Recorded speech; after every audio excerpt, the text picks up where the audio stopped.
Ano nga ba ang guarded globalization? Ang guarded globalization ay isang uri ng globalisasyon kung saan ang mga bansa ay bukas pa rin sa pakikipagkalakalan at pakikipag-ugnayan sa ibang bansa. Pero may pag-iingat at limitasyon. Hindi ito tulad ng full globalization na halos walang kontrol. Sa guarded globalization, ang gobyerno ay naglalagay ng mga patakaran o restrictions para protektahan ang lokal na industriya. Nag-iingat laban sa sobrang pagpasok ng dayuhang negosyo o impluwensya, lalo na kung maaaring makaapekto sa seguridad, ekonomiya o kultura. Pinipili lang ang pakikipag-ugnayan sa mga sektor na kapakinabang at ligtas, halimbawa sa totoong buhay. Pinapayagan ng isang bansa ang foreign investors, pero bawal silang magmamay-ari ng lupa o majority share sa mga telco o energy companies. Nangyayari rin ito sa Philippines tulad ng telecommunication at military technology, kung saan pinapayagan ang mga dayuhang kumpanya pero may limitadong pag-akses at kontrol sila.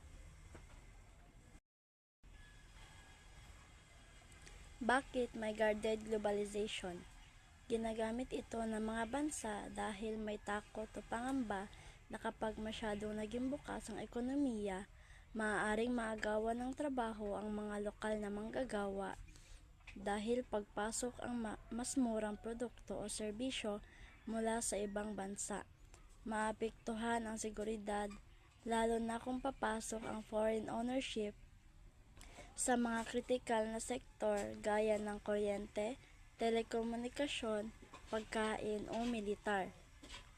Mababahiran o tuluyang mapalitan ang kultura dahil sa impluwensya ng banyaga.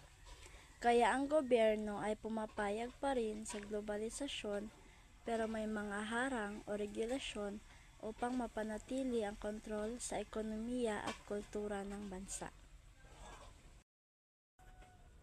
Guarded globalization, bukas sa mundo pero may hangganan. Sa modernong panahon, hindi na maiiwasang makipag-ugnayan ang bawat bansa sa iba't ibang panig ng mundo, kalakalan, teknolohiya, kultura, at komunikasyon. Lahat ng ito ay mabilis na dumadaloy ng walang hadlang dahil sa globalisasyon. Ngunit sa kabila ng mga benepisyong hatid nito, may mga bansa pa ring maingat at mapanuri sa pakikipag-ugnayan. Dito pumapasok ang konsepto ng guarded globalization. Karagdagan, ang guarded globalization ay isang paraan ng pakikilahok sa globalisasyon kung saan ang isang bansa ay bukas pa rin sa dayuhang koneksyon at pamumuhunan.